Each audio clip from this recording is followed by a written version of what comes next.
బీసీలపై YCP అధినేత జగన్ చేసిన వ్యాఖ్యలను టీడీపీ జాతీయ ఉపాధ్యక్షులు పశ్చిమ నియోజకవర్గ ఇన్ఛార్జ్ బుద్దా వెంకన్న తీవ్రంగా ఖండించారు. స్థానిక సంస్థల ఎన్నికలు సమీపిస్తున్న వేళే జగన్కు బీసీలు గుర్తుకొచ్చారా అంటూ ప్రశ్నించారు. 5 ఏళ్లు ముఖ్యమంత్రిగా ఉన్న సమయంలో బీసీలకు ఏం చేశారో చెప్పాలని డిమాండ్ చేశారు. బీసీలకు చంద్రబాబు ప్రభుత్వం చేసిన కార్యక్రమాలు, జగన్ ప్రభుత్వంలో జరిగిన పనులపై చర్చకు రావాలని సవాల్ విసిరారు. చంద్రబాబు హయాంలో బీసీలకు 34% రిజర్వేషన్లు కల్పించామని, బీసీలకు రాజ్యాంగబద్ధమైన పదవులు, సంక్షేమ కార్యక్రమాలు అందిస్తున్నామని బుద్దా వెంకన్న తెలిపారు. చేనేత కార్మికులకు ఉచిత విద్యను 500 యూనిట్లకు పెంచామని, మత్స్యకారులకు ఆర్థిక సాయం పెంచామని పేర్కొన్నారు.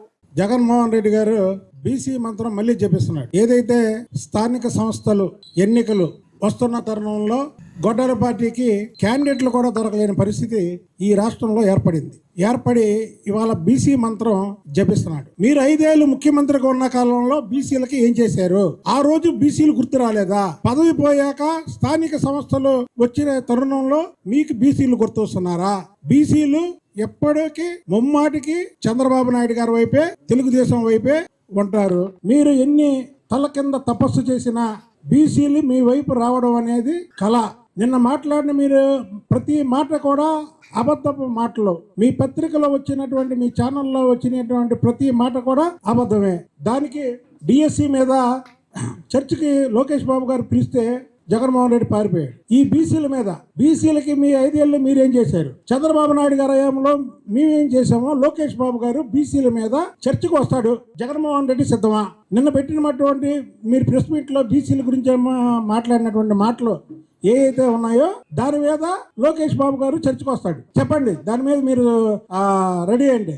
అంతేగాని కలబొల్లి మాటలు చెప్పి, అబద్ధాలు చెప్పి, ఎన్నికలు వస్తున్న తరుణంలో ఏదో బీసీలని మీ అంట తిప్పుకోవడానికి అబద్ధాలు చెప్తే ఇక్కడ నమ్మే పరిస్థితి ఎవరు లేరు. చంద్రబాబు నాయుడు గారి హయాంలో, కూటమి ప్రభుత్వం హయాంలో బీసీలకు ఏం చేసామో, మీ ప్రభుత్వంలో ఏం చేశారో, మీరేం చేశారో ఇగో లెక్కలతో సహా ఇక్కడ మా చేతిలో ఉన్నాయి. దీని మీద చర్చకు మీరు సిద్ధంగా అండి. నిన్న మీరు చెప్పారు కదా, మీరేం చేశారో మేమేం చేసామో చెప్తాము. వైసీపీ ప్రభుత్వంలో 34% నుంచి 24% కుదించి 16,800 మంది బీసీలకి రాజ్యాంగం బద్ధమైనటువంటి పదవులు దక్కకుండా చేసింది వైసీపీ కదా. అదే టీడీపీ ముఖ్యమంత్రి చంద్రబాబు నాయుడు గారి సారథ్యంలో కూటమి ప్రభుత్వం అధికారంలోకి వచ్చాక బీసీల రిజర్వేషన్లు 34కి పెంచాం. ఇవాళ దీని మీద మీరు మాట్లాడతారేంటి? మీ టైంలో 24%, 24.15% మీరు బీసీలకి రిజర్వేషన్లు ఇచ్చారు. మేము 40%, 50% ఇచ్చారంటారేంటి? మేము 4 రాజ్యసభలు ఇచ్చామంటారేంటి? మీరు 4 రాజ్యసభల పేర్లు చెప్పండి. గన్నవరం మండలం చినౌటుపల్లి గ్రామంలో 3 కోట్లతో ఏర్పాటు చేసిన ఎస్వి బ్యాడ్మింటన్ ఎరేనాను ఏపీ ప్రభుత్వ విప్ గన్నవరం ఎమ్మెల్యే యార్లగడ్డ వెంకట్రావు బుధవారం ప్రారంభించారు. అనంతరం కొద్దిసేపు షటిల్ ఆడి క్రీడాకారులను ఉత్సాహపరిచారు. ఈ సందర్భంగా ఆయన మాట్లాడుతూ, గన్నవరంలో ఇలాంటి అత్యాధునిక ఇండోర్ బ్యాడ్మింటన్ వేదిక ఇప్పటి వరకు లేకపోవడం ఇప్పుడు అందుబాటులోకి రావడం సంతోషంగా ఉందన్నారు. ఈ అరేనాను ఏర్పాటు చేసిన అనిల్ కుమార్ను అభినందించారు. గతంలో పంచాయతీ స్థలంలో క్రికెట్ బాక్స్ ఏర్పాటు కావడం, ఇప్పుడు 3 కోట్లతో కూడిన ఆధునిక బ్యాడ్మింటన్ కోర్టు రావడం గన్నవరం క్రీడారంగ అభివృద్ధికి నిదర్శనమన్నారు. గన్నవరం స్థాయికి మించిన సౌకర్యాలతో ఈ వేదికను తీర్చిదిద్దాలని పేర్కొన్న ఆయన యువత పెద్ద ఎత్తున వినియోగించుకోవాలని కోరారు. ఇటువంటి క్రీడా వేదికను ప్రోత్సహిస్తే భవిష్యత్తులో మరిన్ని ఆధునిక సౌకర్యాలు వచ్చే అవకాశం ఉంటుందని చెప్పారు. ఇండోర్ క్రీడా సౌకర్యాన్ని అందుబాటులోకి తీసుకువచ్చిన నిర్వాహకులకు కృతజ్ఞతలు తెలిపారు. ఈ కార్యక్రమంలో స్థానిక నాయకులు, క్రీడాకారులు కూడా పాల్గొన్నారు.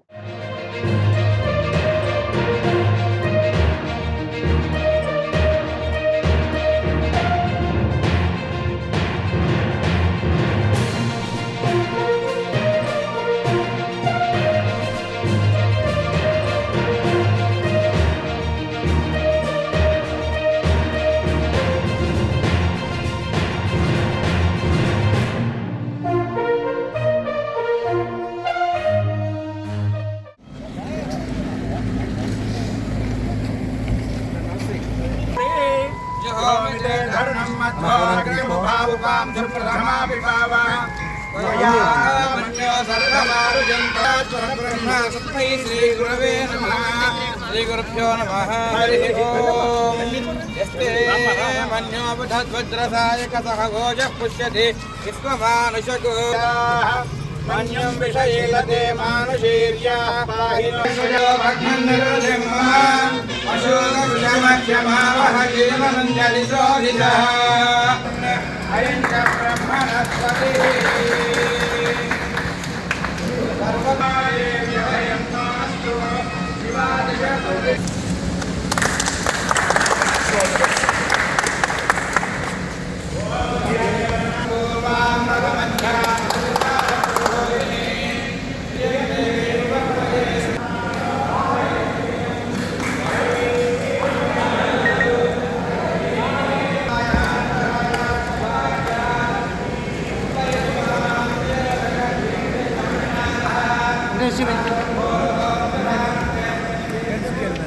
ఎస్వి బ్యాడ్మింటన్ ఏరియా కోర్ట్ 3 కోర్టులు ఇప్పటివరకు గన్నవరంలో లేని పరిస్థితి ఈరోజు ప్రారంభించినందుకు ఆనందంగా ఉంది. ఇది ఏర్పాటు చేసిన నర్రా అనిల్ కుమార్ గారిని అభినందిస్తూ, గన్నవరంలో గతంలో పంచాయతీ సైట్లో క్రికెట్ బాక్స్ పెట్టిన పరిస్థితి, తర్వాత శ్రీకాంత్ గారు ఇంకో క్రికెట్ బాక్స్ ఓపెన్ చేసిన పరిస్థితి, అంతకుముందు బ్యాడ్మింటన్ కోర్టు కూడా ఉంది. ఇప్పుడు ఇది ఆల్మోస్ట్ అత్యాధునికంగా గన్నవరంకి స్థాయికి మించే పెట్టాలని అనుకుంటున్నా. ఈ అవకాశాన్ని యూత్ అంతా వాడుకోవాల్సిందిగా మీ ద్వారా విజ్ఞప్తి చేస్తూ, వీటిని ఎంకరేజ్ చేసి బాగుంటే ఇంకా మరిన్ని వచ్చే అవకాశం ఉంది కాబట్టి యూత్ని కోరుతున్నా. మీరు ఏ టైంలో వచ్చినా మీరు ఆడుకోవచ్చు. అలాగే ఇండోర్ ఫెసిలిటీ కూడా గన్నవరంలో ఏర్పాటు చేసినందుకు మరోసారి నిర్వాహకుల్ని అభినందిస్తా. ధన్యవాదాలు. పడమట సర్కిల్ పరిధిలో డ్రగ్ అధికారులు మెరుపు దాడులు నిర్వహించారు. నగరంలో పలు మెడికల్ షాపుల్లో డ్రగ్ ఇన్స్పెక్టర్లు ఆకస్మిక తనిఖీలు చేపట్టారు. నిబంధనలకు విరుద్ధంగా మందులు, శానిటైజర్లు విక్రయిస్తున్నట్లు తెలిస్తే సంబంధిత షాపులపై చర్యలు తీసుకుంటామని డ్రగ్ అధికారులు స్పష్టం చేశారు. ఇటీవల అనూహ్యంగా శానిటైజర్ల అమ్మకాలు పెరగడంతో అధికారులు అప్రమత్తమయ్యారు. అంతేకాకుండా మత్తు కోసం వినియోగించే కొన్ని రకాల మందులను నిబంధనలకు విరుద్ధంగా విక్రయిస్తున్నారన్న సమాచారంతో తనిఖీలు చేపట్టారు. మోతాదుకు మించి శానిటైజర్లు అమ్మకాలు జరుగుతున్నాయన్న అనుమానంతో పలు మెడికల్ షాపుల్లో రికార్డులు, విక్రయాల వివరాలను అధికారులు పరిశీలించారు. శానిటైజర్లను కేవలం చేతులు శుభ్రపరచుకోవడానికి మాత్రమే ఉపయోగించాలని అధికారులు సూచించారు. కొంతమంది శానిటైజర్లను మత్తు కోసం వినియోగిస్తున్నట్లు తమ దృష్టికి వచ్చిందని అధికారులు తెలిపారు. ఇలా వినియోగించడం వల్ల తీవ్ర అనారోగ్య సమస్యలతో పాటు ప్రాణాలు కూడా ముప్పు వాటిల్లే అవకాశం ఉందని హెచ్చరించారు.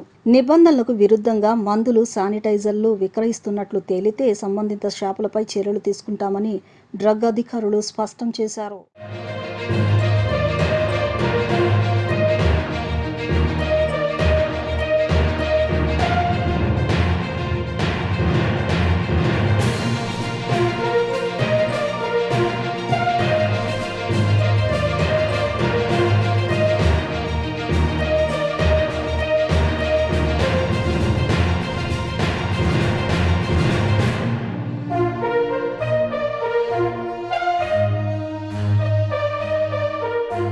గిరిజన విద్యార్థుల చదువుల విషయంలో కూటమి ప్రభుత్వం కర్కశంగా వ్యవహరిస్తోందని వైఎస్ఆర్సీపీ రాష్ట్ర ఎస్టీ సెల్ అధ్యక్షులు గుండా సురేంద్ర విమర్శించారు. విశాఖపట్నం మారికవలస గురుకుల పాఠశాలలో చదువుతున్న 480 మంది గిరిజన విద్యార్థులను విద్యా సంవత్సరం మధ్యలోనే అర్ధరాత్రి పోలీసుల సహకారంతో బస్సులో తరలించడం దారుణమన్నారు.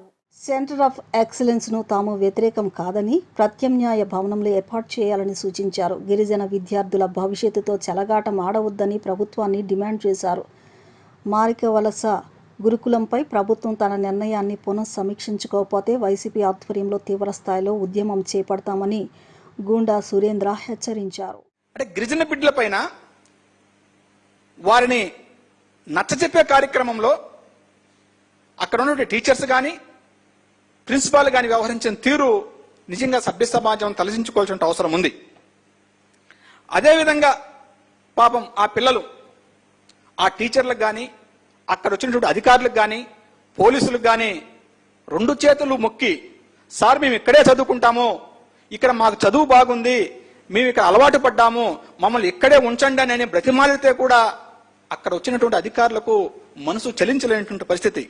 కాబట్టి ఎందుకంటే కొండలు కోనలు దాటి వచ్చినటువంటి గిరిజన బిడ్డలు, ఇటువంటి బిడ్డల పైన ఇవాళ చంద్రబాబు సర్కారు కక్ష కట్టడం ఎంతవరకు సమంజసం? మీ కర్కసత్వం ఈ విధంగా గిరిజన బిడ్డల పైన చూపుతారా? సెంటర్ ఆఫ్ ఎక్సలెన్స్ మీకు వ్యతిరేకం కాదు. వైఎస్ఆర్ కాంగ్రెస్ పార్టీ కానీ ఈ రాష్ట్రంలో ఉన్న గిరిజనులు కానీ ఎవరు కూడా సెంటర్ ఆఫ్ ఎక్సలెన్స్ కు మీ వ్యతిరేకం కాదు. ఆ సెంటర్ను ఇక్కడ కాకుండా వేరే చోట ఏదో ప్రైవేట్ భవనంలో కానీ లేక ఇతరత్ర వేరే స్థలాల్లో కానీ పెడితే మేము కూడా సంతోషిస్తాం. కానీ ఇక్కడ గిరిజన బిడ్డలను పుట్టగొట్టి ఇక్కడ పెట్టడం అనేది మేము తీవ్రంగా వ్యతిరేకిస్తాం. అది కాకుండా వాళ్ళను ఆ బస్సుల్లో ఎక్కించే కార్యక్రమం ఏదో మామూలుగా మనం గతంలో ఎలా చూస్తామంటే, వాళ్ళు ఎక్కడన్నా వలసలు వచ్చినప్పుడు కానీ లేదంటే ఆ ప్రాంతాల్లో ఉన్నటువంటి కరువు తీవ్రమైనప్పుడు కానీ మనం ఇటువంటి ఘటనలు చూస్తూ ఉంటాం. అంటే కరువు ప్రాంతం ఉంటే అక్కడి నుంచి వేరే ప్రాంతం తరలించేందుకు ప్రభుత్వం పునరావాస కేంద్రాలను ఈ విధంగా తరలించే కార్యక్రమం జరుగుతుంది. కానీ ఇటువంటి ఘటన గిరిజన బిడ్డలకు రావడం అనేది చాలా దురదృష్టకర విషయం. కాబట్టి ఇప్పటికైనా ప్రభుత్వము ఆ యొక్క నిర్ణయాన్ని సమీక్షించుకోవాలి. ముఖ్యంగా వాళ్ళ ఒక ఖైదీల్లాగా దొంగల్లాగా తరలించే కార్యక్రమాన్ని అనేది ఏదైతే ఉందో అది పూర్తిగా ఈ రాష్ట్రంలో ఉన్నటువంటి ప్రజా సంఘాలు కానీ వైఎస్ఆర్ కాంగ్రెస్ పార్టీ కానీ అన్ని రాజకీయ పార్టీలు కూడా ఇవాళ ముక్త కంఠంతో ఈ కూటమి ప్రభుత్వం తీసుకున్నటువంటి నిర్ణయం కానీ వ్యవహరించిన తీరును తప్పుపెట్టే కార్యక్రమం చేస్తా ఉంది. అది మంగళవారం అర్ధరాత్రి 10 గంటల సమయంలో. ఏదంటే ఉత్తరాంధ్రకు సంబంధించి చాలా వెనుకబాటుతనంలో ఉన్నటువంటి గిరిజనుల కోసం అటువంటి పాఠశాల ఉండడం అనేది చాలా గొప్ప విషయం. అటువంటి పాఠశాలకు ఈ దుస్థితి రావడం అనేది చాలా బాధాకర విషయం. ఈ ప్రభుత్వాన్ని మేము సూటిగా ప్రశ్నిస్తా ఉన్నాం. ఇంకొకటి, ఏదైతే బాపట్ల జిల్లాకు సంబంధించి చీరాల నియోజకవర్గంలో వేటపాలెం మండలం సంబంధించి జగన్నాథపురం ఎస్టీ కాలనీలో సుమారు అక్కడ ఒక పాఠశాల, గిరిజన పాఠశాల అక్కడ కొనసాగుతా ఉంది. మరి అటువంటి గిరిజన పాఠశాలకు సంబంధించి ఆ పాఠశాలకు ఎదురుగానే శ్మశాన వాటిక ఉండడం, ఆ పక్కన ఒక పశు వైద్యశాల ఉండడం, ఇవన్నీ ఉండడం వల్ల ఎవరైనా చుట్టుపక్కల గిరిజనులు చనిపోతే ఆ పాఠశాల ముందరనే దహన సంస్కారాలు చేసే కార్యక్రమం జరుగుతూ ఉంటే దానికి భయపడి ఇవాళ పాఠశాలలో ఉన్నటువంటి విద్యార్థులు స్కూల్కి రాకపోవడం, ఒకవేళ ఒకరో ఇద్దరు వచ్చినా ఆ పాఠశాలలో ఉన్నటువంటి ఉపాధ్యాయులు వారిని తలుపులేసి విద్యను బోధించే పరిస్థితి ఉందంటే, మరి మీరు ఏదైనా మీరు చేయాలనుకుంటే గిరిజనులకు మేలు చేయాలంటే నిజంగా పశు వైద్యశాలను తరలించే కార్యక్రమానికి చేపట్టాల, లేదు దానికి ప్రహారీ గోడ కట్టే కార్యక్రమం చేపట్టాలా. అంటే అక్కడ అధికారుల నిర్లక్ష్యం ఉందా, లేదంటే రాష్ట్ర ప్రభుత్వం యొక్క మొండి వైఖరా, లేదంటే ప్రభుత్వం పట్టించుకోవడం వల్ల ప్రహారీ గోడ నిర్మాణం జరగలేదా, ఇటువంటి పైన దృష్టి పెట్టాలే గాని పాపం అక్కడ ఏదైతే ఆ మంచి ఆహ్లాదకరమైన వాతావరణంలో చదువుకున్నట్టు విద్యార్థుల జీవితాలతో చెడగాట ఆడుకోవడం అనేది నిజంగా ఈ ప్రభుత్వం యొక్క చేతగా. కృష్ణా జిల్లా పామరు నియోజకవర్గం పమిడిముక్కల మండలం కపిలేశ్వరపురంలో భార్య బాధితుడు ఆవేదన వెలుగులోకి వచ్చింది. తన భార్యతో పాటు ఆమె తరపున బంధువులు తనను తీవ్రంగా వేధిస్తున్నారని గ్రామానికి చెందిన జొన్నలగడ్డ సురేష్ మీడియా ముందు కన్నీటి పర్యంతమయ్యారు. పోలీసులు ఈ వ్యవహారంపై సమగ్ర విచారణ జరిపించి తనకు, తన పిల్లలకు న్యాయం చేయాలని కోరారు. గతంలో ఆర్థికంగా బాగానే ఉన్న సమయంలో బంధువులంతా తన చుట్టూ చేరి అవసరాలకు తనను ఉపయోగించుకున్నారని, ప్రస్తుతం ఆర్థికంగా చిదిగిపోవడంతో తన ఇంటికి వచ్చి దాడులకు పాల్పడుతున్నారని సురేష్ ఆరోపించారు. తనకు 2 కుమారులు ఉన్నారని, భార్య మానసిక పరిస్థితి సరిగ్గా లేక పిల్లలపై కూడా దాడికి పాల్పడుతూ వారిని హింసిస్తోందని ఆవేదన వ్యక్తం చేశారు. భార్యను ఆసుపత్రిలో చూపించిన పరిస్థితిలో మార్పు రాలేదని తెలిపారు. తనపై తప్పుడు కేసులు పెట్టడంతో పాటు అక్రమ సంబంధాలు అంటగట్టి బెదిరింపులకు పాల్పడుతున్నారని సురేష్ ఆరోపించారు. తన వద్ద ఉన్న బంగారాన్ని సైతం సుమారు 12 లక్షల రూపాయలకు తాకట్టు పెట్టి డబ్బులు పుట్టింటి వద్ద దాచారనే పేర్కొన్నారు. పోలీసులు ఈ వ్యవహారంపై సమగ్ర విచారణ జరిపించి తనకు, తన పిల్లలకు న్యాయం చేయాలని సురేష్ వేడుకున్నారు. సమస్య పరిష్కారం కాకపోతే తన పిల్లలతో కలిసి ఆత్మహత్య చేసుకోవడం తప్ప తనకు మరో మార్గం లేదంటూ ఆవేదన వ్యక్తం చేశారు. తన గోడును మీడియా ద్వారా అధికారుల దృష్టికి తీసుకువెళ్లాలని కోరారు. పెద్ద కుమారుడైన మణికంఠ ఉన్నాడండి. నేను లారీకి వెళ్ళాను. రాత్రి లారీకి వెళ్తే అతన్ని వీడెక్కడికి వెళ్ళాడు, దేంతో తిరుగుతున్నాడు అని చెప్పి అవమానకరంగా నన్ను బూతులు, అనరాని మాటలు మాట్లాడటం వల్ల మా పెద్ద బాబు అయిన మణికంఠకి కోపం వచ్చి 14 సంవత్సరాలండి. నా పెద్ద బాబు వయసు 14 సంవత్సరాలండి. అతనికి కోపం వచ్చి అమ్మాయి ఎందుకు తిడుతున్నావు అని చెప్పి అడగగా అతని పైకి దాడికి దిగి రోడ్డు అంటే పరిగెట్టించి రాళ్లతో కొట్టి వెనకాల మా ఇంటి వెనకాల పెంకుటిల్లు ఉండగా మా అమ్మగారు ఉంటుందండి. మా అమ్మగారి దగ్గర నాయనమ్మ అని పారిపోతే అక్కడికి వెళ్ళిన తర్వాత వాడి లోపల ఉన్న కూరగాయలు కోసి చాకుతో వ్యర్థాలు కోసేస్తానని చెప్పి చంపడానికి ప్రయత్నిస్తే నా చిన్న కుమారుడైన నీలికమ్మలో అతనికి 13 సంవత్సరాలండి. అతను మా ఇంటి పక్కన ఆవిడ ఇంకా పాలు పోయడానికి వచ్చిన ఆవిడ వీళ్ళందరూ విడదీసినా సరే వాడిని కనీసం ఒక 15-20 నిమిషాలు పట్టుకుని వదలకుండా చంపుతానని చెప్పి వీళ్ళందరినీ ఇదిలిచ్చి ఇచ్చేసిందండి. నా కొడుకుని వ్యర్థాలు పట్టుకున్నది అన్నీ నా దగ్గర ఫోటోగ్రఫీతో సహా ఉందండి. వీడియోలు ఫోటోలు అవి కూడా సమర్పిస్తానండి మీ అందరికీ. మీరు దీన్ని మీడియాకి ఈ అమ్మాయి వెనక ఉన్న క్యారెక్టర్ని బయటికి తీసుకొచ్చి చూపించాలని కోరుకుంటున్నాను. సార్ నా పేరు గోవింద సార్. నేను కపిలేశ్వరం గ్రామం నుంచి వస్తున్నాను. ఇప్పుడు నా కామెంట్స్ అన్ని మా ఇంట్లో చాలా మంది ఆర్థిక సమస్యలు ఉన్నాయి. రీసెంట్గా ఒక 6 నెలల క్రితం మా నాన్నగారు రెస్టారెంట్ పెట్టారు. అప్పుడు కొంచెం డబ్బు ఆర్థికంగా సమస్యలు వచ్చినాయి. అప్పుడు మాకు అప్పు ఇచ్చిన వ్యక్తులు అక్కడికి వచ్చేవారు. వారిని చూసి ఎవరాళ్ళు ఏంటి అని రెస్టారెంట్కి వచ్చి ఒకసారి గొడవ పెట్టుకుంది సార్. మళ్ళీ మా డబ్బులు ఇచ్చిన వాళ్ళు ఉంటారు కదా సార్, వారితో మాట్లాడుతుంటే ఎందుకు మాట్లాడుతున్నావు, దేనికి మాట్లాడుతున్నావు అని రాత్రిపూట్ల మమ్మల్ని లేపి అడిగి గిచ్చడం గిల్లడం నిద్రపోయే వాళ్ళని లేపడం చేస్తుందండి. ఒకసారి అయితే మా ఇంట్లో మా నాన్నగారు చెప్పారు కదండి ఇలా జరిగిందని. ఆ రోజు మా నాన్న అలా చేయొద్దని చెప్పానండి. ఆ రోజు పొద్దున్నే అయినా కానీ కావాలని తిట్టిందండి. నాకు కోపం వచ్చి గడపెట్టింది. అంతలోపల ఇలా జరిగింది. మా నాన్నగారినేమో అరే కూర అనేది అంటారండి.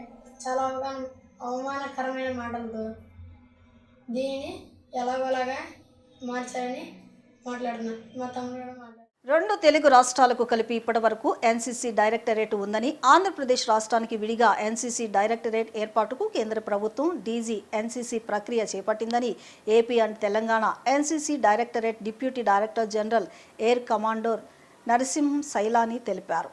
మరో 3 నెలల్లో గుంటూరు కేంద్రంగా తొలుత ఎన్సీసీ ఏపీ డైరెక్టరేట్ను ఏర్పాటు చేస్తామన్నారు. నూతన రాజధాని అమరావతిలో మౌలిక సదుపాయాలు అన్నీ కల్పించిన తరువాత ప్రభుత్వ సహకారంతో అక్కడికి మారుస్తామని చెప్పారు. మంత్రి నారా లోకేష్ను కలిసి డైరెక్టరేట్ ఏర్పాటు గురించి మాట్లాడడం జరిగిందని, డైరెక్టరేట్ ఏర్పాటుకు అవసరమైన పూర్తి సహాయ సహకారాలను ప్రభుత్వం నుంచి అందిస్తామని హామీ ఇచ్చారన్నారు. All wing India directorate service shooting championship AWIDSSC 2026లో పాల్గొనే Andhra Pradesh and Telangana NCC directorate క్యాడెట్ల టీ-షర్ట్ల ఆవిష్కరణ కార్యక్రమం కానూరులోని సిద్ధార్థ ఇన్స్టిట్యూట్ ఆఫ్ టెక్నాలజీలో ఘనంగా నిర్వహించారు.